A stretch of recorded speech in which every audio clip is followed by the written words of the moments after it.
സംസ്ഥാനത്ത് ഒരാൾക്ക് കൂടി അമീബിക് മസ്തിഷ്ക ജ്വരം സ്ഥിരീകരിച്ചിരിക്കുന്നു. മെഡിക്കൽ കോളേജിൽ ചികിത്സയിലുള്ള മലപ്പുറം കാരക്കോട് സ്വദേശിയായ 13-കാരനാണ് രോഗം സ്ഥിരീകരിച്ചിരിക്കുന്നത്. അതേസമയം ഇന്നലെ മരിച്ച തൃശൂർ സ്വദേശി ജോലി ചെയ്ത ഹോട്ടലിന് കോർപ്പറേഷൻ ആരോഗ്യ വകുപ്പ് വിലക്ക് ഏർപ്പെടുത്തി.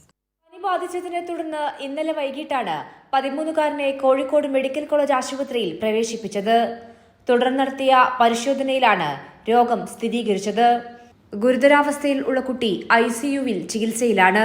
2 മാസം മുൻപ് കുട്ടി പുഴയിൽ കുളിച്ചതായി ആരോഗ്യവകുപ്പ് കണ്ടെത്തി. ആ കുട്ടി ഒരു 2 മാസം മുന്നേ പുഴയിലൊക്കെ കുളിച്ച ഒരു ഹിസ്റ്ററി ഉണ്ട്. പിന്നെ ഒരു 2 ദിവസമായിട്ട് തലവേദനയും അതേപോലെ ഒരു ഛർദിയോ അങ്ങനെയുള്ള ഒരു സാധാരണ ഒരു തലച്ചോറിനെ ബാധിക്കാൻ സംശയിക്കുന്ന രീതിയിലുള്ള ഒരു ക്ലിനിക്കൽ സിംറ്റംസ് ആയിട്ടാണ് ആ കുട്ടി ഇവിടെ അഡ്മിറ്റ് ആയിരിക്കുന്നത്. അപ്പോൾ നമ്മൾ നട്ടിലെ പരിശോധന നടത്തി വെറ്റ് മൗണ്ടിൽ ട്രോപ്പോസോയിറ്റ് കണ്ടു. അത് കൺസെൻറ്റ് മേടിച്ചു. ട്രീറ്റ്മെൻറ്റ് ഇമ്മീഡിയറ്റ് തന്നെ സ്റ്റാർട്ട് ചെയ്തിട്ടുണ്ട്. Is under close monitoring. ഇപ്പോൾ അവർ തന്ന വിവരം അനുസരിച്ചിട്ട് സ്റ്റേബിളാണ്. ഇന്നലെ മരിച്ച ചാവക്കാട് സ്വദേശി റഹീമിന്റെ രോഗ ഉറവിടം ഇതുവരെ കണ്ടെത്താൻ സാധിച്ചിട്ടില്ല. റഹീമിനൊപ്പം താമസിച്ചിരുന്ന ഇതേ ഹോട്ടലിലെ ജീവനക്കാരനായ കോട്ടയം സ്വദേശിയും ഒരാഴ്ച മുൻപേ മരണപ്പെട്ടിരുന്നു. അതിനാൽ ഹോട്ടലിലെ കുടിവെള്ളം പരിശോധനയ്ക്കായി അയച്ചു.